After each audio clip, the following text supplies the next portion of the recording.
What's up, everyone? Welcome back to the Football Goons podcast here for our Week 16 preview show. It's championship week, and fantasy football and the NFL playoff races are heating up as well here. So a lot of stuff going on this week.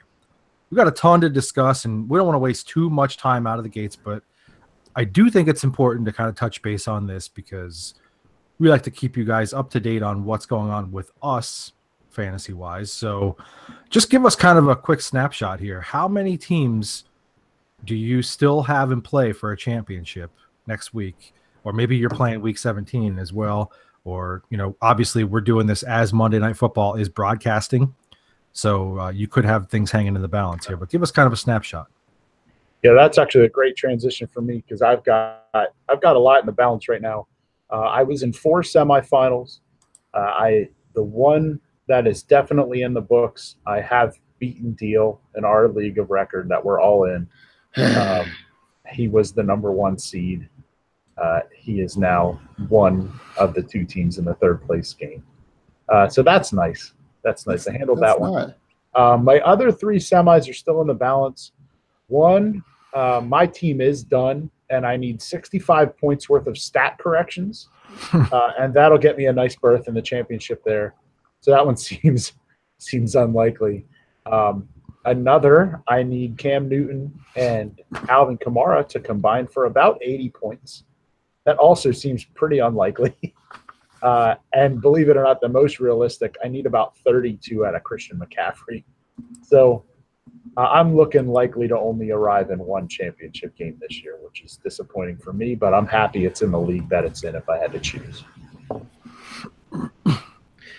In our league, I have my 2nd consecutive bye. Yeah, you've been crushing the bye week. I mean, I didn't even know that was a thing, that you can get 2 consecutive bye weeks. But but no, I'm actually I'm in the final in 1 of 4 this upcoming week. So, and this is a league that I won last year as well. So I'm trying to go back to backsies, hoping that's a thing.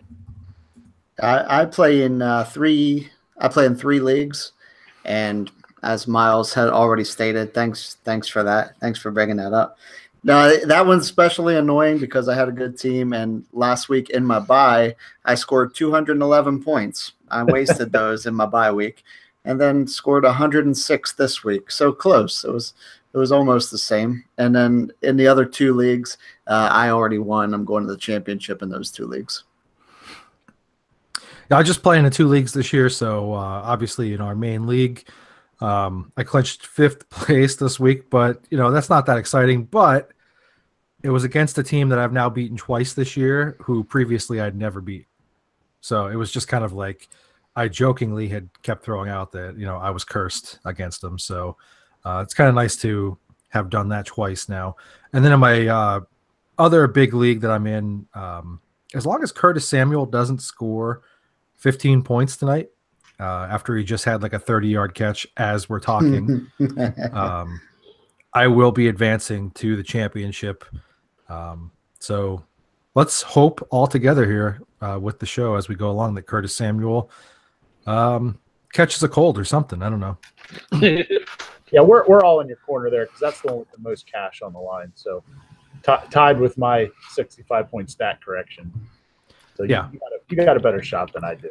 Yeah. So, and we're not in it, so we don't right, care if you win it. I've been rooting for you all year. All right, so it's time for some trivia here, our weekly trivia that I just started last week, just to kind of stress you guys out, but also have some fun at the same time. And you guys can play along as you're listening, whether it's live here on YouTube or listening after the fact. Either way, feel free to play along. You guys will have. Listening along, you'll have the benefit of kind of pausing and thinking about it if you want to. These guys will not. So, all right, so here's how we're going to do this tonight. We did this a couple months ago now, sort of, and it was a popular show with Stump the Schwab. Now we're doing a Stump the Goons style one, only in this regard.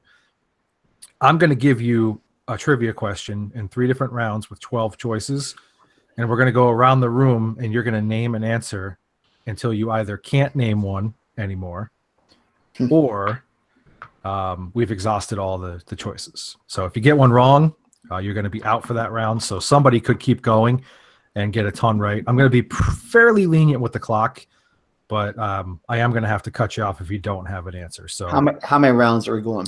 this is 3 rounds here. So this should be pretty good.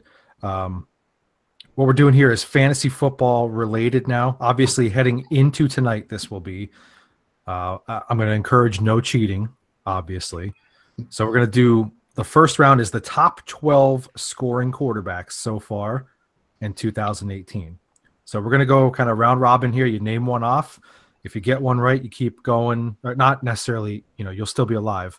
If you get it wrong, obviously you're out for that round. So, all right, so here we go. I'm going to let Rocco go first, and then it'll be Deal.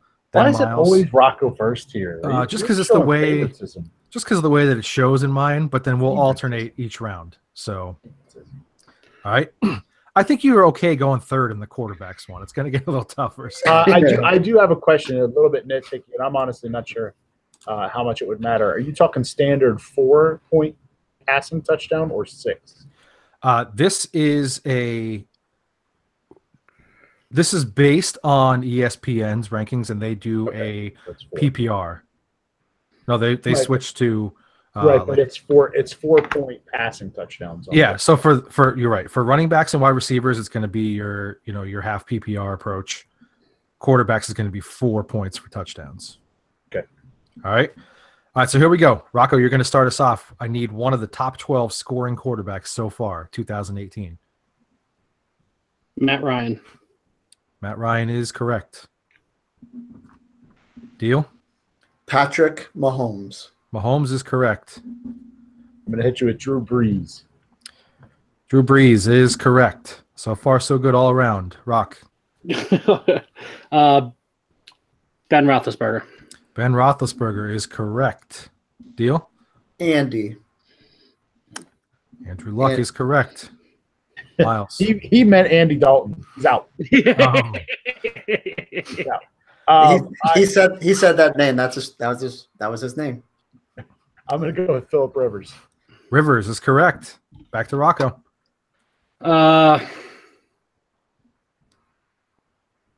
Goff.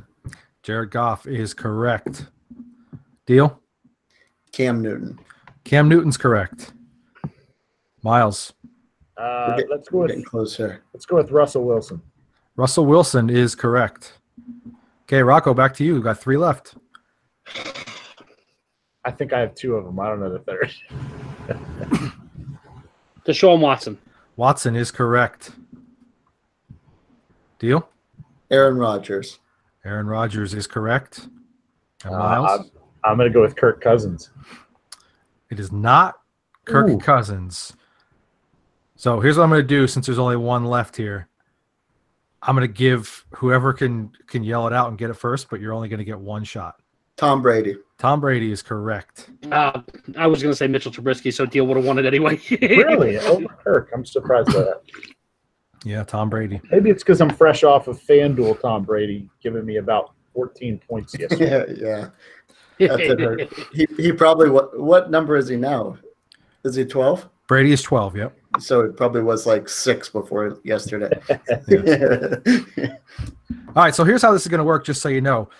Don't fret if you get a point or 2 behind, because we're going to have a bonus round where you can actually wager points that you have.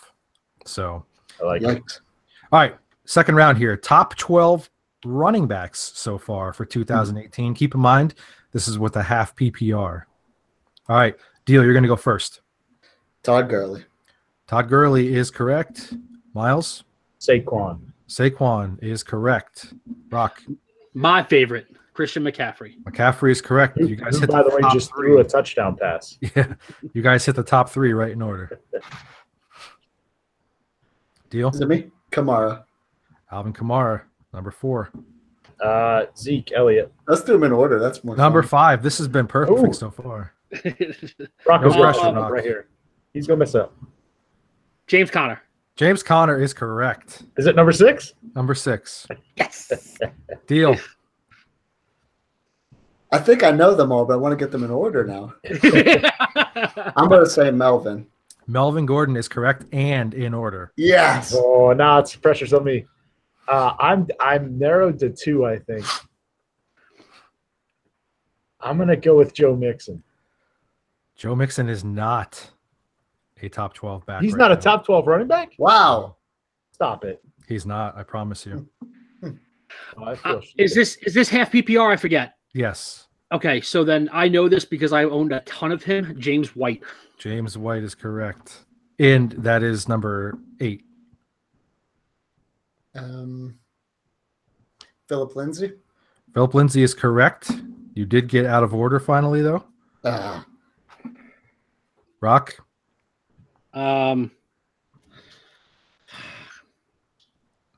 Kareem Hunt. Kareem Hunt is correct. He was the guy before Philip Lindsay.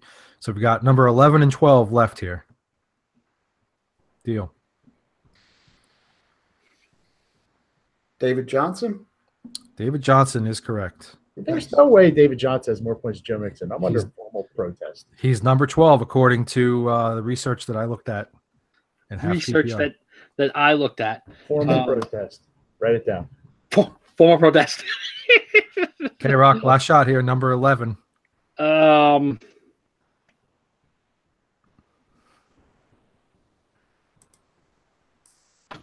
Tariq Cohen. Tariq Cohen is correct. Wow. No, I'm up for protest. There's no way. I wasn't gonna get it. In So. half PPR, there's no way. It has to be full. We could go back and look at it again after Yeah, I'm the under fact. formal But, protest after the fact. I'm gonna formal protest the heck out of that because Mixon has more points. I believe Mixon has more points than Cohen on the year. we'll see. We'll have to check it after the fact here. All right, top 12 scoring wide receivers so far for 2018. Miles is going to get to go first. Julio Jones. Julio Jones is correct. Is he number 1? He's He's not not number 1, right? Come on, Miles. I don't care. I'm under Fix- formal protest as it is. Fix yourself. Rocco. Tyreek Hill. Tyreek Hill, number 1. Thielen. Adam Thielen, number 3. Antonio Brown. Antonio Brown, number 5. Hopkins. DeAndre Hopkins is correct. He's number 8. Odell. Odell Beckham, number 10. Devontae Adams. Devontae Adams, number 2.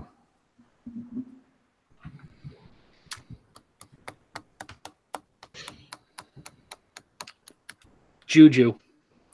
Juju Smith-Schuster is number 7. Michael Thomas. Michael Thomas is number 4. We didn't say Keenan Allen yet, right? We did not. Am I right? You are right. Okay. We didn't say it, and you're out. Number 9. Number I 9. didn't say it for good reason. 11 and 12 are left here. Rocco. Robert Woods. That is incorrect.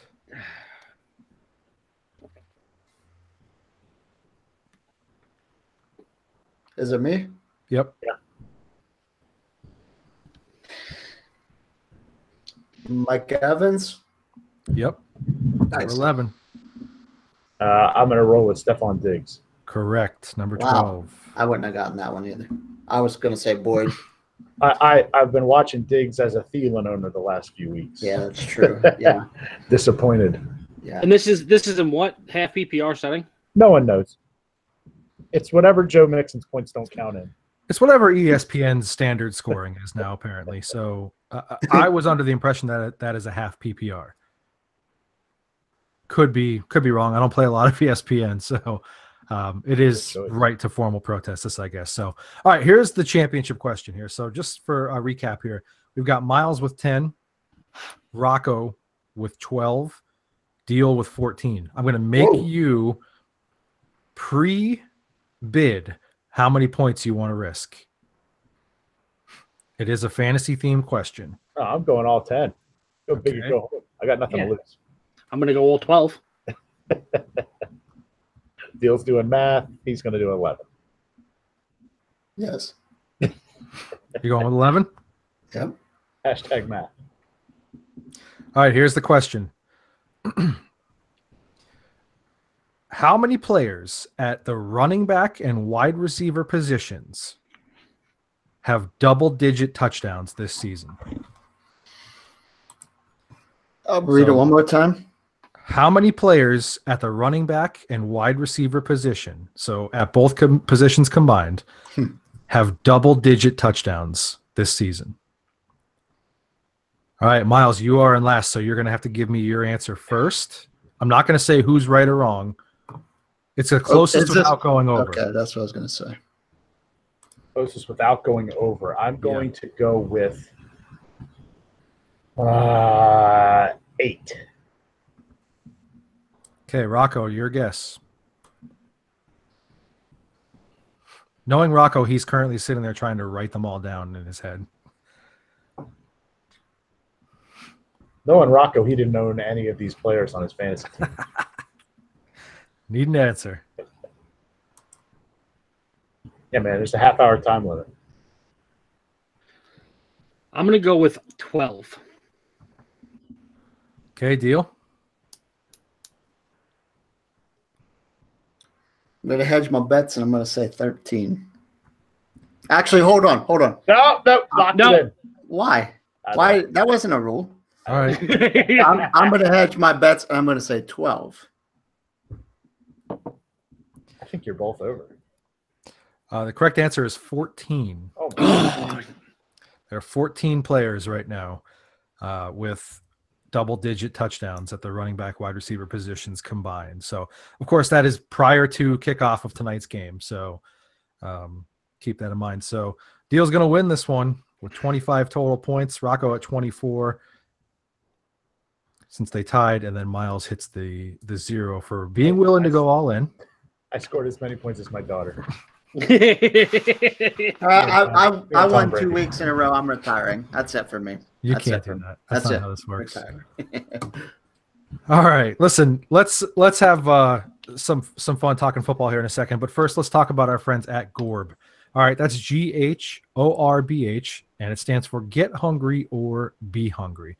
Listen, in life, you've got 2 choices. You could either get hungry and go after the things that you're passionate about and pursue them with all you have, or you can be hungry and always wish that you would have. You can check them out at gorb.com, GHORBH.com. It's the perfect time of the year for it. It's holiday season. It's perfect weather here to wear your nice hoodies. They've got hoodies, T-shirts, long sleeve shirts, hats, all kinds of stuff with the Gorb apparel. It all looks good. It feels good. They've got all kinds of styles, colors, everything for men, for women, for kids. Check it out, gorb.com, GHORBH.com. All right, we're going to play a game here called the Confidence Meter. This is a less stressful game because it's just conversation. But the whole idea here is that you're going to give me your level of confidence from 1 to 10 on the following topics. First one, what is your current level of confidence for the Rams to win a playoff game this season? Everybody's kind of souring on the Rams here, so where is your confidence level? 1 to 10. I'm at a 3 right now. I'm not real high. I think part of that is I don't think they have an actual home field advantage outside of the not having to travel aspect that we talked about with Houston, either last week or the week before. But on top of that, I mean, this is a team that their defense is good. It's got stars, but it hasn't played, I don't think, to the caliber we expected. And now ever since they hung 54 on the Chiefs, they haven't even been the same offense. They've only scored 5 more total points than that in the 3 games since their bye week after that Chiefs game. So it's not even just quick revisionist history and recency bias over what we watched last night. I just don't like the way they've been playing the last few weeks. I don't buy into the whole defensive coaches have figured out Sean McVay thing that's going around here. He's going to adjust. He's going to get it done. But I am legitimately concerned about how much Jared Goff is reverting back to 2016 Jared Goff. I mean, I think what did I see? He has 8 turnovers the last 2 or 3 games. I mean, it's not good. I'm with you. That's why I'm going to jump in because I also went with a 3, mostly because Goff is pressing right now. Like, I don't know what it is, but instead of that whole like LA relaxed, smooth look that whole team had right now, it feels like they hit a little bit of a bump in the road and they said, uh-oh, like we've we got to figure this out. And they're clearly pressing. And like the prime example to me was that ridiculous play where he stumbled around in the pocket last night. Gosh. And then still got, through that garbage little interception. That's the kind of thing where like, if you're not like, I don't know. I just feel like if you're not pressing, you probably just fall on the ground, eat that sack, and live to fight another day. You know what I mean? Like, it just feels like they're trying to make something happen so hard right now, and it's working against them. Listen, this team, if we had this conversation 4 weeks ago, I think we would have been much higher. But the fact remains is that I think people are kind of figuring out how to play them. And I'm not saying that they have McVay's number, but we've seen the last 2 weeks Aaron Donald get double teamed like crazy and make sure that he's not the reason that anybody beats him. And nobody else on that defensive line is stepping up, and teams are able to gash them because of it. And the fact remains is that defenses are playing them tighter. They're not letting Todd Gurley beat them and forcing Goff to be the reason that they win a game. And that is not his strong suit. I never thought that was his strong suit. I thought he was a very good player, but benefits greatly from having one of the best running backs in the league behind him. So I'm a little bit higher than you guys, just because based on if they get a first round bye, the 4 teams that they could see, I'm gonna put it at like a 5 or a 6. Gun to my head, South, I'll go 6. Just because I think they match up well with the 4 teams below them. But if you told me, I had to pick a number for them to win 2 games, it would probably be like a 2, because I don't think they get out of that second game. 1 game, my confidence is at a 10 still. I would put money. I'm not even a gambler. I would put money on them winning at least 1 playoff game still. I just think that this is the point. They took 2 bad losses. I get it, but now I think they turn it around. They figure it out, and they turn it back on pace here. Win these next 2 games by a great margin, and then win a big playoff game. Would you shut down Gurley right now? Yeah. Yeah. Why not? I would too. I think they will, actually, because before we went live, the news came out that he's dealing with inflammation. Yeah. That doesn't sound great. That sounds like the kind of thing that like maybe you don't need to be running on. And this is kind of an interesting topic too. Like, do you guys feel like they should have scaled his workload back a little bit during the season? Like, they had, more than good enough backs to maybe not have him running 20 plus times so often, We say that now, but also I think they're a different team if he's not touching the ball 20-something times. Yeah, and at any point in the season, you have to win. Like, now they don't need to win these next 2 games. I think that they could win them without him, but I mean, San Francisco's playing well now, but I think I would have kept running him during the season. If they have any aspirations of playing in the Super Bowl, they do have to win these next 2 games, because they can't go to New Orleans and beat them. Well, that's on the Saints now. Yeah. And the Saints are ahead now. I get it, but like, you can't just say like they don't have to win those games. Like, they don't even have a bye wrapped up yet. Like, they still have to win these games. I'd be more worried, for what it's worth, about having to go to Chicago, because if they finish as the 3 seed, that's probably where they're going at this pace. So, which, Chicago showed us what they could do against them a couple weeks ago. So, yeah. All right. What's your current level of confidence that Eli Manning will return to the Giants in 2019? We hear a lot of talk about it, but can they really do it? I'm at a 10 here. Yeah. The Mara family is so loyal to a fault in this point. Like, I don't think that there's other options that are going to be better for them right off the bat next year, unless, short of them being like, let's just say in the Nick Foles race, should that be a thing this summer or something like that? But not that Philly would ever let that happen. Joe Flacco is going to be out there probably as a name. And Blake Bortles might be out there as a name. Like, this is not any better than Eli Manning. I'm so Yeah, happy. exactly. No, listen, there's no better options out there for what it's worth, and for what we're hearing. This QB class is already not super spectacular and ready to start day one. And there's, South, you brought it up the other day. There's actually talk that Haskins is going to return to school, so there's another guy out of it. Like, I don't know. I just don't think anybody's ready for, to step in and be a starter for the Giants on day one. So therefore, they're going to be loyal to Eli and bring him back. It's all that, and I agree with you on the 10, but there's just no logical reason to think they won't. They're going to miss the playoffs for the 6th time in the last 7 years. So winning hasn't been the reason they're keeping him around. They haven't been winning, we won the Super Bowl, but ever since that, it's Jack. So on top of that, when it's his level of play, he's actually having the best season he's had in a long time. He's got the lowest interception rate of his entire career. I mean, his touchdown rate's a little higher than it's been the last couple. Same thing with his rating. So he's playing as well as he has in probably 4 or 5 years. So why move on now?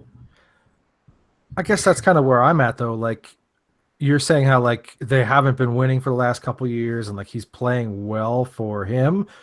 But, like, how much longer can you look at the window of opportunity for what you have as far as, like, what you have with some of your stars on offense now, and continue to kind of allow yourself to be set back by not really having this quarterback? Like, it's the year 2018. Like, 18-8 doesn't get it done anymore. You know what I mean? Right. Like, you've got to be like a high 20s, like into the 30s touchdown pass kind of guy to get it done anymore. Like, I'd be okay with it if he had 15 interceptions, if he threw 30 touchdowns. But for a guy who at this rate is going to struggle to throw 20 this year, like that's just not going to get it cut. That's not going to cut it. Like, that, for that reason, I'm at like a 7, just because I do agree with the loyalty aspect, but like, it just feels like they're resetting their rebuilding clock a year every offseason, like another couple years every offseason. And I don't know how long you could do that when you now have Saquon and Odell. It doesn't make sense. Is this return at all, or is it he'll be the quarterback for 16 I mean, that he's going to be the starter next year. from the beginning? Yeah. I mean, Yeah, if he's benched halfway, I don't know, but Right. Yeah, that changes things though. But yeah, I'm definitely at a 10. I think that like Miles said, pretty much all the same reasons. He's having a good season. Obviously only good enough for 5 wins, but he's having a good season. But I don't put all that on him, and he's playing well for what he has. So I don't see any reason that they cut ties, and I don't see any reason he retires. Especially because, like, the second half of this season has actually been better than the first half, as that offensive line has gotten better.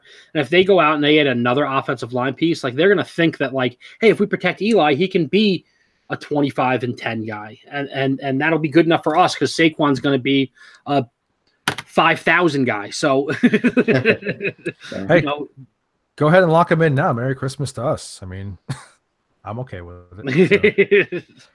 All right, what's your current confidence level that the Patriots are no longer the team to beat in the AFC? I didn't know how to answer this. Like, if they're not the team to beat in the AFC, I'm at like a 3. Because they haven't been the team to beat all year.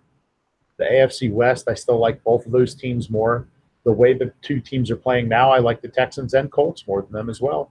And the Steelers just proved you can beat them.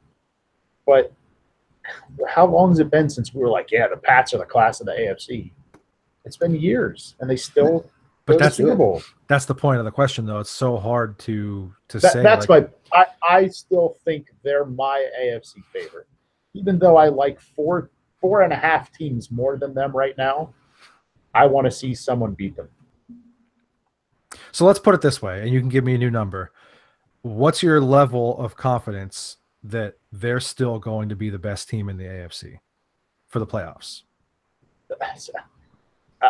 I'll put it. I give them a 7 out of 10 to go to the Super Bowl. Okay. Wow.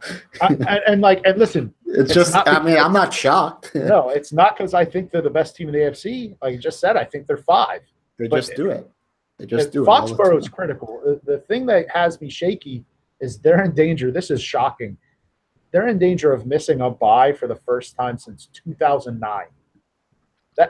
That's ridiculous. And half of those have been the number one overall seed. So for teams to go to Foxborough has not gone well. Again, I think the Chiefs are better. Chargers are better. Texans are better. Steelers and Colts might be better. Ravens might be. I don't know. But until someone beats the Pats in the AFC playoffs, I'm not picking against them. That's how I'll put it. I wasn't married and didn't have any kids the last time they didn't have a bye. Right. Crazy.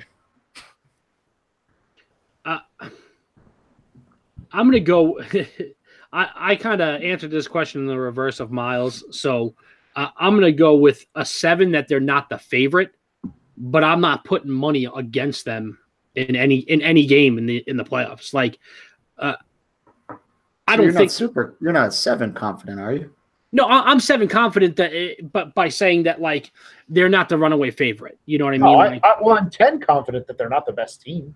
Yeah, but now that we kind of changed it up to like changed it up, yeah. Like what I'm saying is that I think that they have as good of a chance as anyone else, but I'm not saying any of them are the favorite to just walk away with the AFC at this point.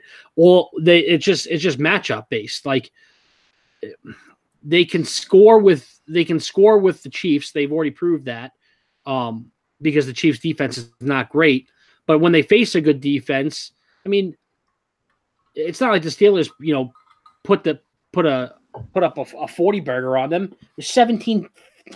Like, right. That's a really low scoring game for those two teams and those two offenses. So, all these teams match up so well in the AFC. Like, I think there's like 5 teams really in the AFC that could go to the Super Bowl. I don't think there's 5 teams in the NFC that could go to the Super Bowl. I think this year the NFL playoffs should be double elimination.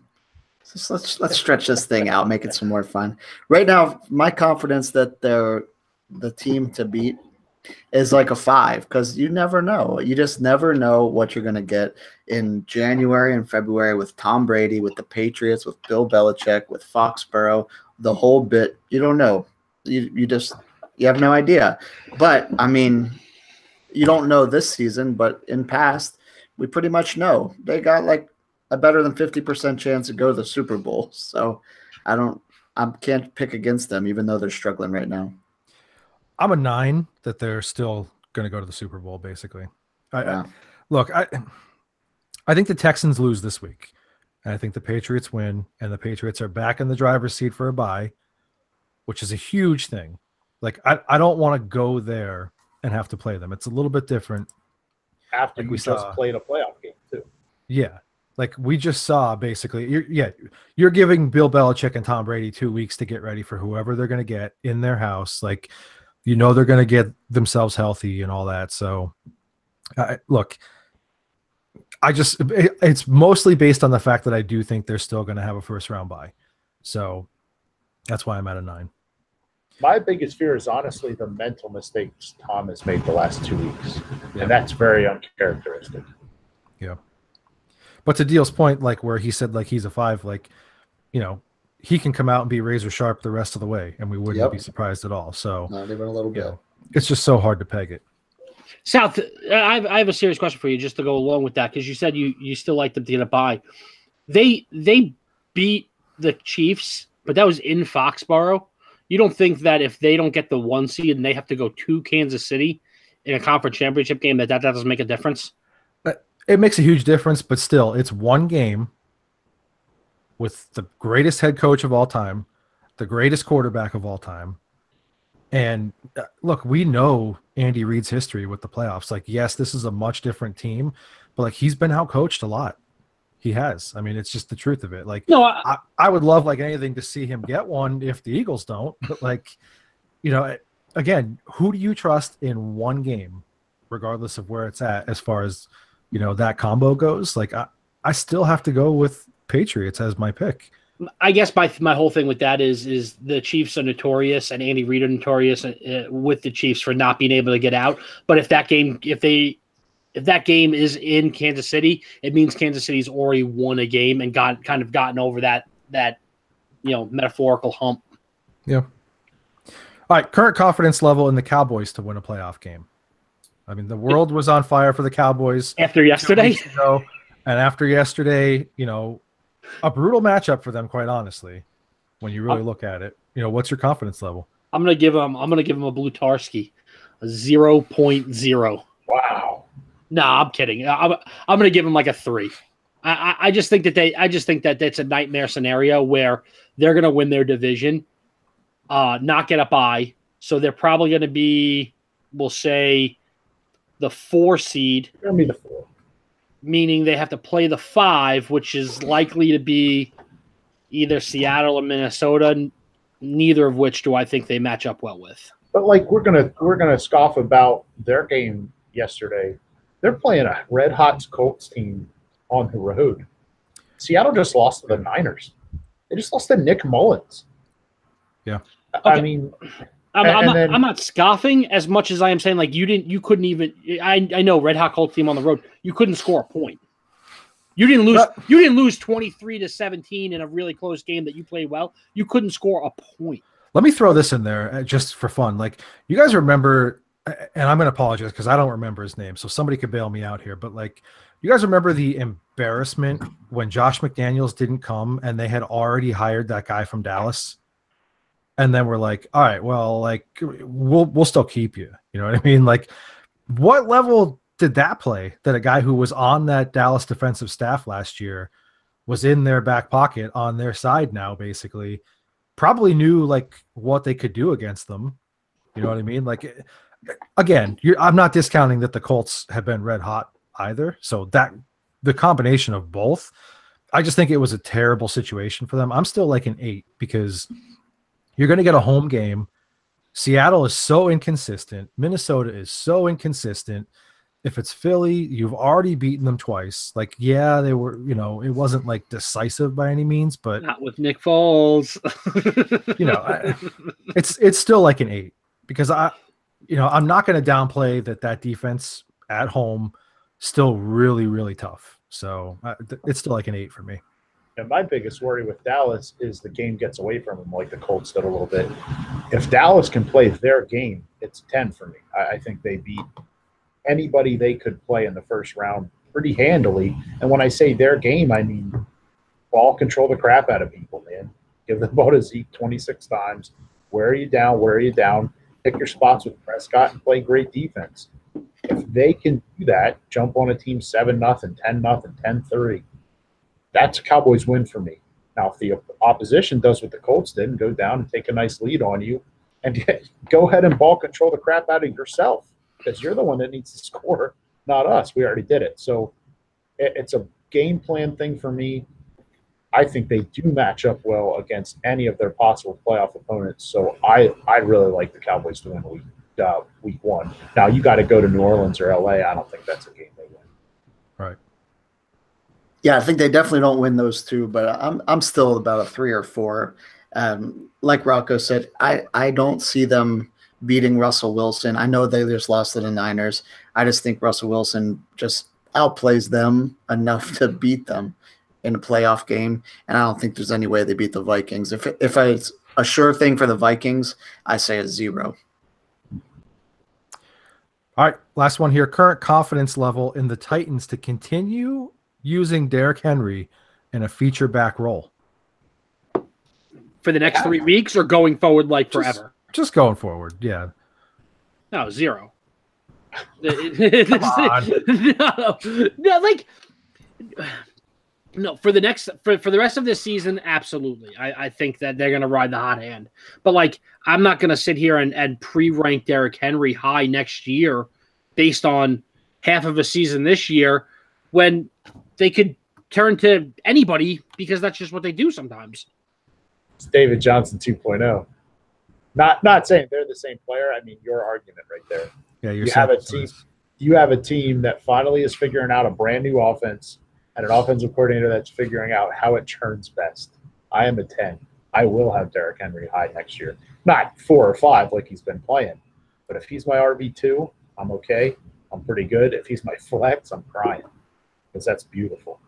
There's no way. Now, listen, of course, Deion Lewis is still going to be a thing. This isn't going to be a Zeke Elliott thing, Todd Gurley thing, but Yeah. Man, you can't go back to a timeshare the way they've been playing the last couple of weeks. I said a 9, and I thought I was going to be really high. So, look, I mean, the guy is just a gifted athletic freak. So once you figure out the right scheme to really get him going, I just trust that they're going to continue to do it. I think they understand what they have now in a quarterback. And, we kind of just talked about Dak in this same regard. This is a guy that you want to limit the amount of times that you expose him to having to really, just win you a game outright. You want to kind of control the flow of the game and then just give those opportunities for your quarterback to just make plays here and there, just to continue drives, to try and put things away late. But this, to me, screams of a team who just wants to control the situation the entire game. And Derrick Henry is the perfect guy for that. I was a 10 4 weeks ago, and you guys openly scoffed at me. So, yeah, nothing's changed for me. I'm still a 10. I said, a month ago that he's still the same athlete we saw that had 198 yards one game last year. So nothing has changed. He's still the same guy. They're just finally figuring out that they need to use him. But I think that's what's changed for me. You said nothing's changed. That has changed. I mean, I'm not nothing's changed with him. Right. Nothing's changed with him. The situation has changed drastically. And I think that's why I'm on board with you, is because not only was it one explosive Thursday night, now he did it again this past week. Right. And I'm riding that train now. Yep. All right, that was fun. Let's do some looking ahead here. What we like to do here is look at some current NFL and just general fantasy storylines and do a little bit of kind of forecasting and looking ahead, as the title would imply. So Jamal Williams, who is at the Jets, and Kalen Ballage, who is going to play versus the Jaguars this week, are probably two of the most popular pickups of the week. So hopefully your team is in great shape for a championship week, and you're not really going to be stuck depending on playing them this week. Maybe you'll be looking to pick one up as a block opportunity. But are either one of these guys a solid play this week in fantasy?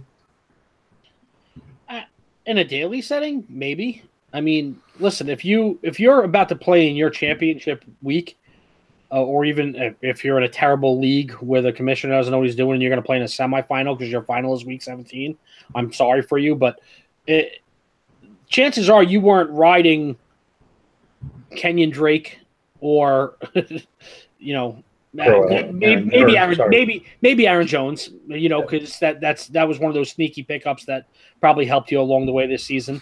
But I mean, neither of those guys was your number one or number two back. They were probably guys that you picked up in flex spots, and therefore you should not be having to ride on them too hard. Now, I love the idea of either one of those guys in daily plays, because they're going to be cheap options. But I mean, I'm not going into my a championship or semifinal matchup thinking that I have to play one of these two guys. Yeah, I actually am pretty scared of the matchups too. Like, I don't trust Williams with the way the Jets defense has been playing lately. Last 3 weeks, only Derrick Henry scored against them. No one has more than 42 yards rushing from the running back position against the Jets the last few weeks. So I like the way they've been playing with some fire. And I'm always scared of a boomer bust player like Kalen Ballage. I mean, are we talking about him if he doesn't bust one for 70 and a touchdown last week? Probably not. And then Jacksonville, I know they got destroyed by Derrick Henry, but that's a good defense. So I would look elsewhere. Yeah, I'm not starting either of them in a championship, but my confidence is higher for Ballage. But yeah, you're in a bad situation if you have to turn to one of these guys right now. I'm going to say this, ultimately I'm hoping you're not going to be stuck playing them, but I don't hate Jamal Williams this week. I get that the Jets have been considerably better, but this is a situation where he's going to be a receiving threat too. So in limited time last week, he still saw 5 targets. He caught 4 balls for 42 yards. Obviously that's a lot of high percentage type stuff. He showed a little bit of ability to kind of take those little dump offs and the little things and make something happen with it. So I don't know. I just think of all the people out there who now have lost Aaron Jones, or who, Rock, you said hopefully you're not dealing with this, but like I'm someone who owns Melvin Gordon, who's likely back, also owned Hunt and had Spencer Ware and now lost Spencer Ware and didn't quite win the bonanza for the third string to pick him up quick enough. So like there are owners out there who are kind of reeling for things right now. So I mean, hopefully you don't have to play him, but if you had to play Jamal Williams as a flex, like I don't know. I mean, I think he's a safe bet for 12 points. I mean, call me crazy, but like if you're going to give me 80 yards and 4 catches, combined yards and 4 catches, that's not a terrible game by any means. And then there's always that ability to possibly get in the end zone. Give me a percent chance you think he scores a touchdown this week. It's at New York, right? Yeah, it is. Yeah. 55. Wow. That's so crazy. Like, who do you like more, Jamal Williams or Lamar Miller? Because Lamar Miller just went for like 0.8 last week. I never liked Lamar Like, Miller, so that's a bad example. He got hurt in the first quarter. You can't he played 2 drives. I understand that, but Alfred Blue didn't pick up the slack. Like, well, that's not really apples and oranges there. Yeah, but I'm not saying anything crazy here. Like last week in limited play, he ran for 55, caught 4 passes for 42 yards. Like you're saying that's not an attainable stat line for him this week. Like if you're in a real pinch, playing almost 100%. Yeah, I can't risk a championship or my daily money on it. It's possible, of course it is. Yeah, and again, I twice. I kind of preface that by saying if you're one of those people who's just reeling right now, that's the way. I mean, I agree with you. I'd take him over Balash. Yeah. All right, so Robert Foster is another popular name here from Buffalo. He's got 90 yards or a touchdown in 4 of his last 5.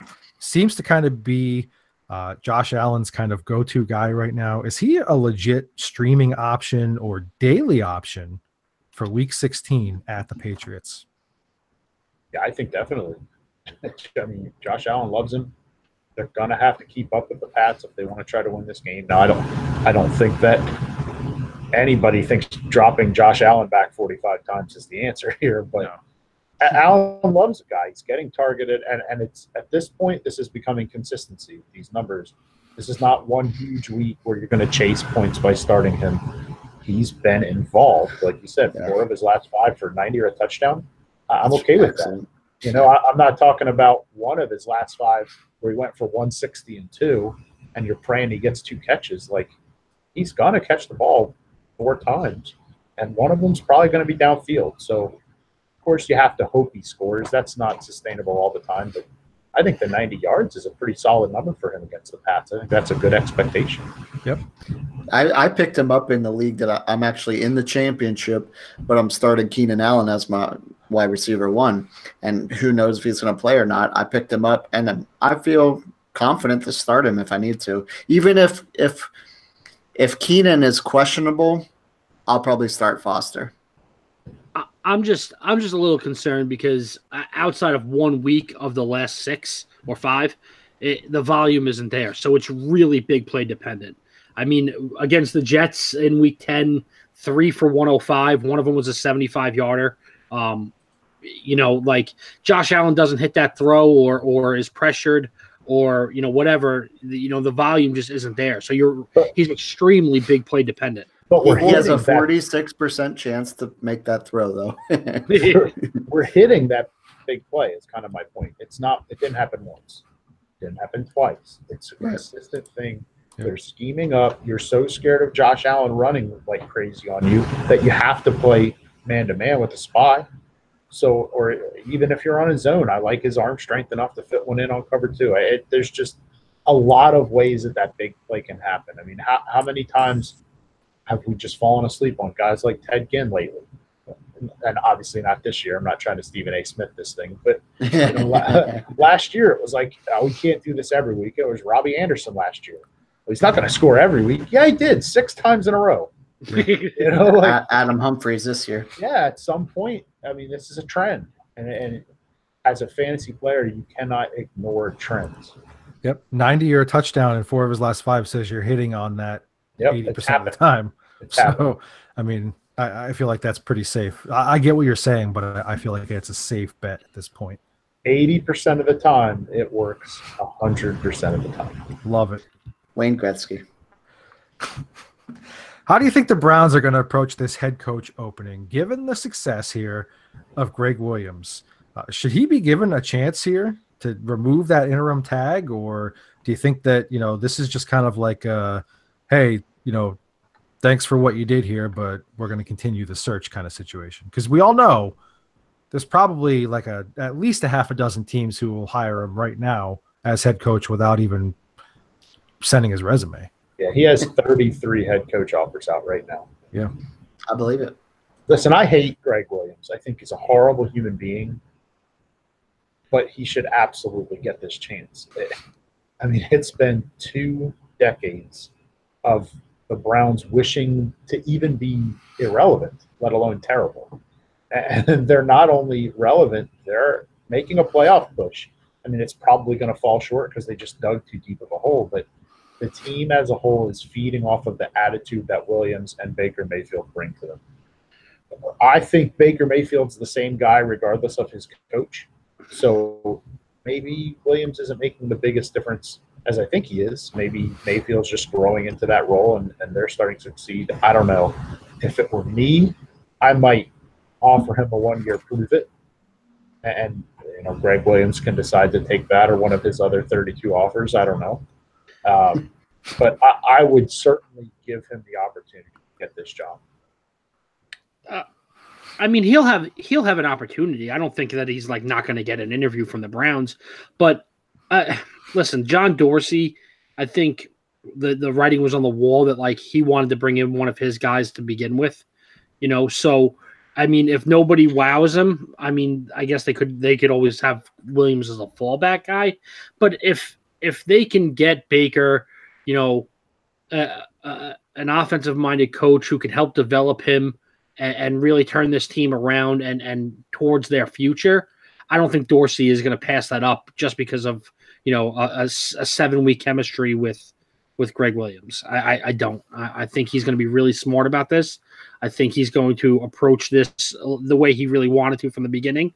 But that's always like the big hiccup is when you hire a GM, but you let your coach stay on, or vice versa. You hire a coach, but you fire the GM. It's never a good idea to have those two things be separate. GM has to pick his coach. So it might be Greg Williams, but the interview process is going to take place, and Dorsey is going to look elsewhere. It's not going to be a given. I think he should be number 1 on the list, though. I think somebody should have to come in and blow them away for them to look elsewhere because they're winning with them. And although I agree they need an offensive-minded coach, I think he's doing a good job at that. Maybe not necessarily an offensive-minded coach, but Baker likes him. They seem to get along well, and the team is rallying around that. If the team continues to rally around that, I don't think they can go in a way of picking up a guy like Tony Dungy. That's not going to go well for this team, and especially with Baker. So they need this kind of guy, this edgy type of guy, I think. Yeah, I think that's the biggest thing is that they clearly have an edge about them, as evidenced by how chippy they get at times. A guy with a history like Antonio Callaway doesn't need to really be having any of that extracurricular, but you kind of love that some of that is rubbed off on them. They look like they care. Yeah, this is a team that was on this team was Weekend at Bernie's for the last how long? Since '99, right? Forever, yeah.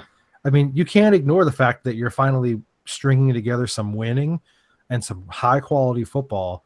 And that's why I kind of agree with what you guys are saying. He's got to be the leader in the clubhouse, and somebody's really got to just blow you away at this point. And I think just to kind of add, you said about bringing an offensive-minded guy. I think maybe Freddie Kitchens is that guy. You have him in-house. So just keep him. If Greg Williams is your head coach, but you kind of let him do his thing, maybe that works. Yeah, it is right now. Yep. All right, so we tend to dismiss it because, Carson Wentz, number 2 overall pick, the price they spent to make that move and get him, how well he's looked when he's played, all that stuff. But, Nick Foles came in this past week and once again kind of bailed the Eagles out in a do or die situation. Do the Eagles have a quarterback controversy on their hands? No. I really don't believe it. Like, listen, I think Wentz is the better player, and you can never not play the better player. Like that's a quick way to really turn a team against each other.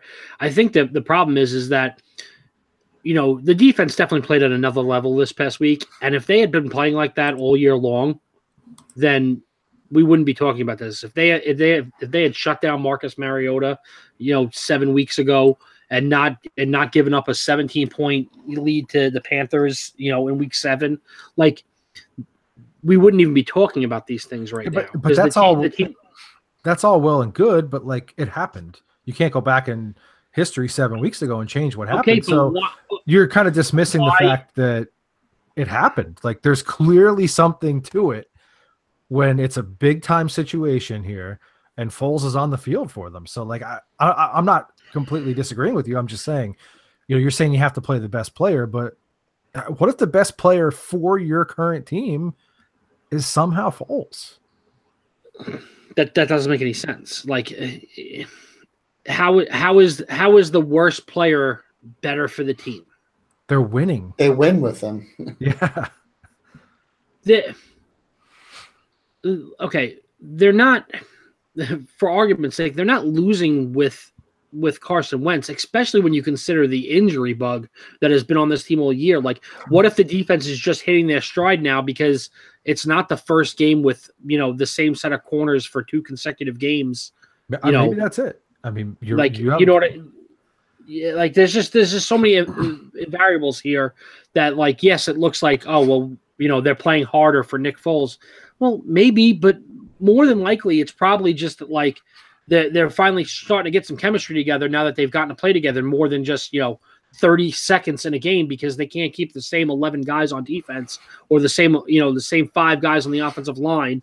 The only thing that's really concerning to me about this quarterback, quote unquote controversy is, I mean, obviously every quarterback has guys that they like and guys that they trust, but the fact that, like, Carson doesn't use Alshon to his full potential is a little scary, if you will, because it seems like when Nick's in, Alshon Jeffrey plays better. That's kind of whatever to me, but like, it can't be whatever though, because he's your number 1 wide receiver that you gave a big money contract to. Like, why? We all know that's not like a true number 1 situation in the way that this offense works. So like, look, here's the thing to me, like, and I've been thinking about this all day. Like, just the problem here is that Carson Wentz has not shown you to this point, and even going back to college, that he's going to be able to play a full season. Yes, last year was kind of a fluky thing, but now you have this rehash of the back injury that apparently he has sort of, at least low key dealt with since college at this point. And you have a guy who's clearly your franchise quarterback, but isn't making any, real substantial money right now. And then you've got Nick Foles, who, yeah, you'd be on the hook for him next year for $20 million, but because Wentz really isn't making any money, like, don't you almost have to pick up that option now just to have that security blanket? Because especially if they make a run here. Yeah, I mean, because there's no guarantee. Like, I think everybody would agree that Carson Wentz is the far better quarterback, but like, there's really something to what's happening here. And the fact that the team has rallied around him and whatever, like, that's no fault of Carson's, but at the same time, like, you can't be irresponsible and look at the history now and not, while you have the opportunity to do it, invest the money and have that security blanket, in my mind. And that's the real controversy of it, is that, like, this thing is just going to kind of always be a lingering thought in the background. I know you can't say what ifs, but like, realistically speaking, the way they were playing the first 13 weeks of the season last year with Carson, do you think that they would not have won the Super Bowl with him last year? I will never know. I mean, I know we'll never know, but like, minus the 3 games where Nick had to come in, they were a better team with Carson for the first 13 weeks than they were the last 3 I with Nick. get that, but like the thing that we kind of throw away is that NFC Championship game and Super Bowl, those were historically great performances from Nick Foles. Like, you would like to think that Carson is going to do the same thing, but like you only see historically great performances like every so often. Like, you can't just assume somebody else was going to do it. Like, again, you don't discount what Carson did in all those games, but like there was clearly at least something to it. You know what I mean? There was definitely something to it. I just feel like last year was a team that was ready to win, and they were built to win last year. And I don't think it mattered who played quarterback because you were getting similar production from the two of them, better production from Wentz than you were getting from Foles. You guys say don't you have to use that option on Foles? I don't think you can pay your backup quarterback $20 million. I don't think you can when you're paying your starter like beans, basically. It does not matter. You can't pay your backup quarterback $20 million because the precedent is, why are we paying this guy $20 million to sit the bench? Miles, you're way too quiet here. I just can't be a part of this conversation. I've been battling with this, obviously, as every Eagles fan, and I just think it's possible to love both players. I mean, like. And I know that's not what we're trying to say. There's no controversy. You have an opportunity to have a top 5 quarterback for the next decade. You cannot pick up this option because your team doesn't have the money to pick up this option. You're $8 million over the cap if you pay Nick Foles. So you're talking about bringing back a backup. You have to cut $8 million worth of salary elsewhere. By the way, not bring anybody into a roster that's clearly not deep enough to make the runs you're promising you can make. I love Nick Foles. I hope he goes 6-0 the rest of the year and wins back-to-back Super Bowl championships. I obviously hope he does. Carson Wentz needs to be the quarterback of this team, period. If he's healthy week 17, he needs to be the quarterback of the team week 17.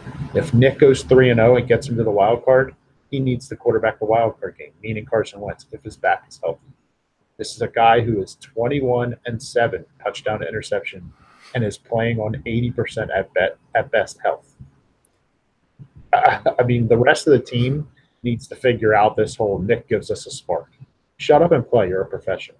I don't want to hear that. No, I mean, it's not necessarily the spark. It's just the fact that I feel like they kind of take it for granted when Carson is playing because Carson creates things. You know what I mean? Like, he has the ability to make things happen on his own where Nick really doesn't. Like, he just kind of runs the play and trusts the system.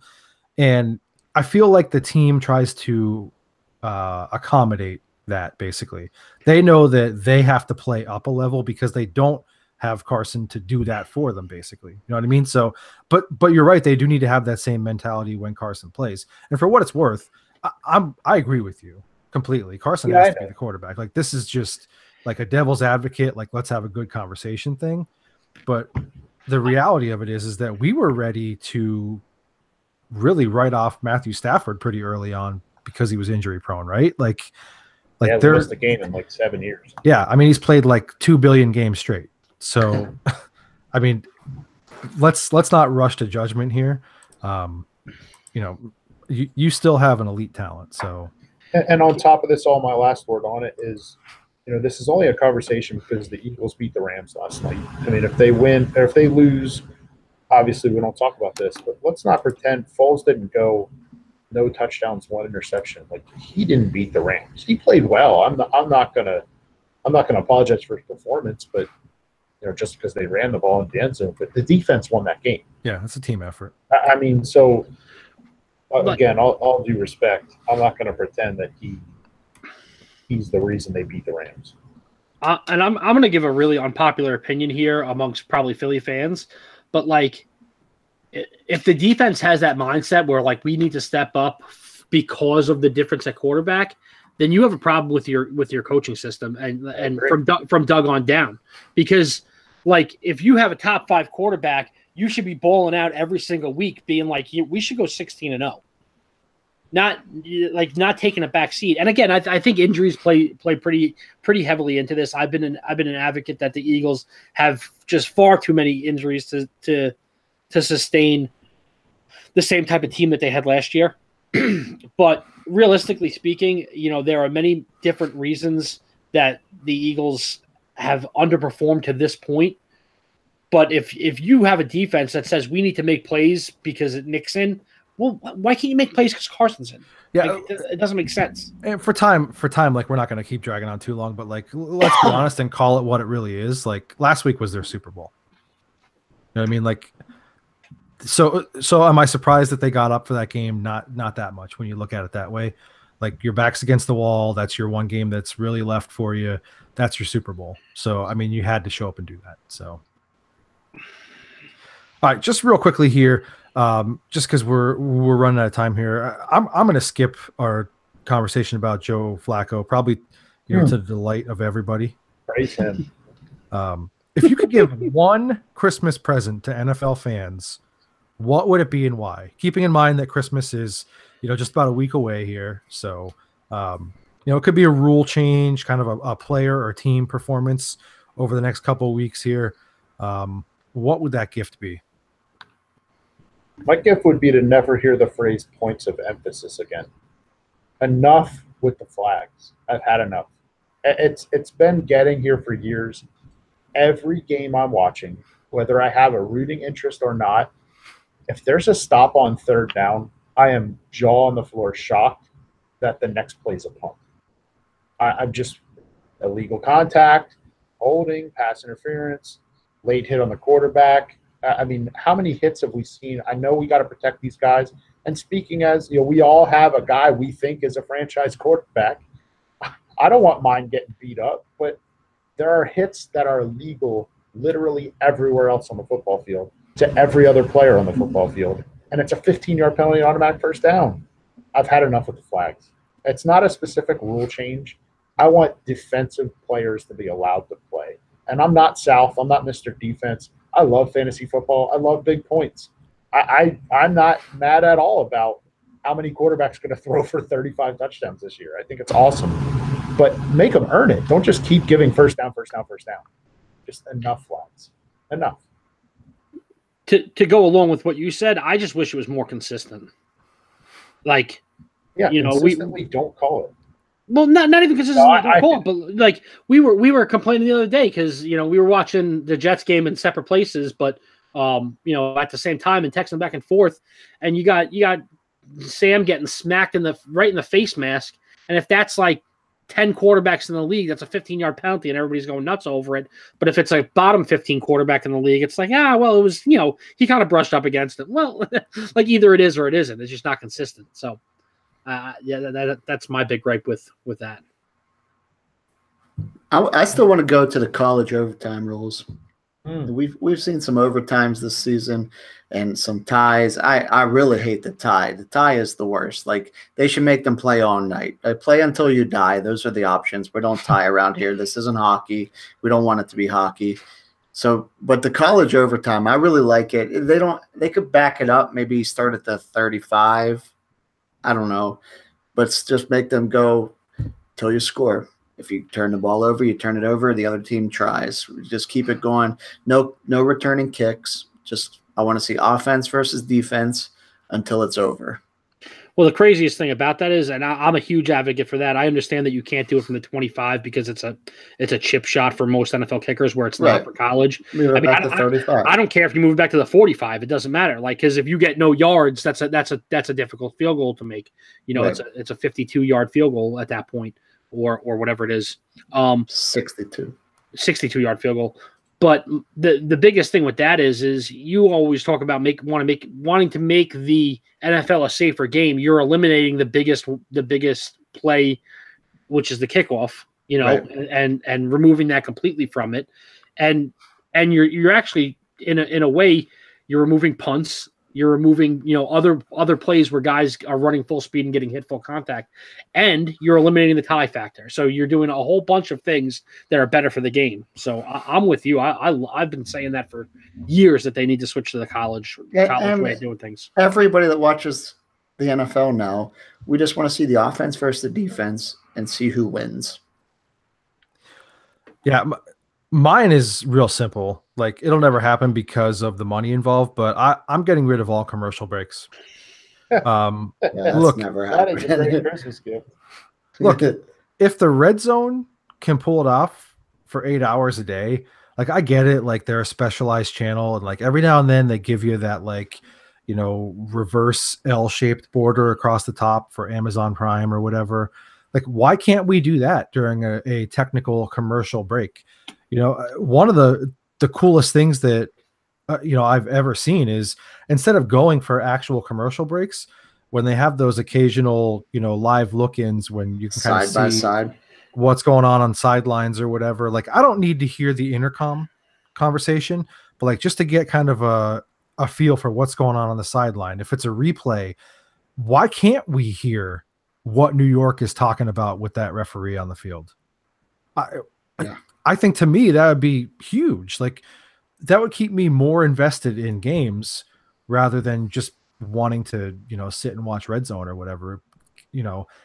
Maybe it makes Red Zone almost obsolete then, because you're more into what's happening in bigger games. But I think that'd be the best Christmas present. I'm going to come at you with devil's advocate. You said you addressed, it'll never happen because of the money thing. What if you had to pay $10 a month to watch NFL football, but there were no commercials, or X amount of dollars, whatever it was? What if there were no free broadcasted games, but you got to hear all that stuff and no breaks and all that stuff? Would you do it? Yeah. I'd probably do it. Yeah. $10 a month, I would. Yeah. I mean, it would end up being more than that if they're going to make you pay $380 or whatever it is now for Sunday ticket. And they make like $50 trillion in commercials every year. I got to say, the one thing they've done in that aspect, the side by side, like the hey, we'll be right back after this. I love that. That doesn't bother me at all, because at least I can just still stare at the screen and watch the guys walk around or something. It's still a commercial, but the game's on still. So it's a nice compromise. That would still be in play. And they've done good things, like trying to get rid of that double commercial where, like, you get a commercial after a touchdown and then another one right after the kickoff. They've done a really good job with that. So I think they are trying to make it better and more enjoyable. I'll give you mine. I took this very literally in terms of like what we're watching on the football field right now. I'm going to fast forward to the Super Bowl. And I think it would be absolutely, as much as I hate the guy, I think it would absolutely be amazing, because I don't think we've ever truly seen something of this magnitude. But to be able to watch Tom Brady versus Drew Brees in a Super Bowl and have two of the best quarterbacks of all time, two of the top four guys probably, duke it out in a Super Bowl, one further cementing their legacy, or two, someone getting into that upper echelon of, this is, right now, 2 rings is like this Tom Brady, and then we argue who's next. Is it Joe Montana? Is it Peyton Manning? Is it Terry Bradshaw? Is it, guys with rings? Is it guys with numbers? Drew Brees getting a second one would almost seal the deal on that, to make it, he's the second best quarterback of all time. You'd have all the numbers, and you're talking about, when this is all said and done, this is going to be the two guys who are number 1 and number 2 in passing yards and passing touchdowns. Like, I think it would be amazing for NFL fans to be able to witness these two play each other in a Super Bowl one time, and just, not only is it the all-time debate, but we get to actually watch it live. Man, I love your premise, but I'd unquestionably rather see Rivers Brees for the same reasons. Just, does Brees belong in that elite club? And does Rivers belong in the club to begin with? Like, he's never going to be mentioned if he doesn't get one. I thought that would be a really cool premise too, just because it's like, and the Chargers Saints aspect, which is actually, I think that's what I picked at the midway point when we podcasted. Who do we have going forward? I think that'd be an awesome Super Bowl to watch, from the terms of the guy that the Chargers went with versus the guy that they let go. Yep. But yeah, I would love to see Brady Breeze just as an all-time game. All right. Well, hey, that's going to do it for this week's edition of the show. First of all, good luck to everyone in week 16, because that's really the reason why we were, here out of the gates. But also, we want to wish everybody Merry Christmas here. You will probably not hear from us in podcast format until after Christmas. So Merry Christmas to everybody out there. Likely the show will drop like next Wednesday after the holiday. So hope you have a great time with your family and your friends. In the meantime, keep up with us, facebook.com/footballgoons, @footballgoons on the Twitter, and right here on our YouTube channel. You could like, subscribe, leave comments, and you could be like Penta and give us the call me signal. I think he wants Rocco to call him, so we'll do that after the show. Also, footballgoons.com. Check it out all week long. Tomorrow, the pod will drop. You can get all of our old podcast stuff there as well. So if you want to go back and listen to some of our great historical stuff, you could do that. Wednesday morning, we'll have our Goons, Ghosts, and Daily Picks for week 16. And then Thursday morning, our updated week 16 fantasy ranks will be right there on the site, footballgoons.com. We'll catch you guys next time.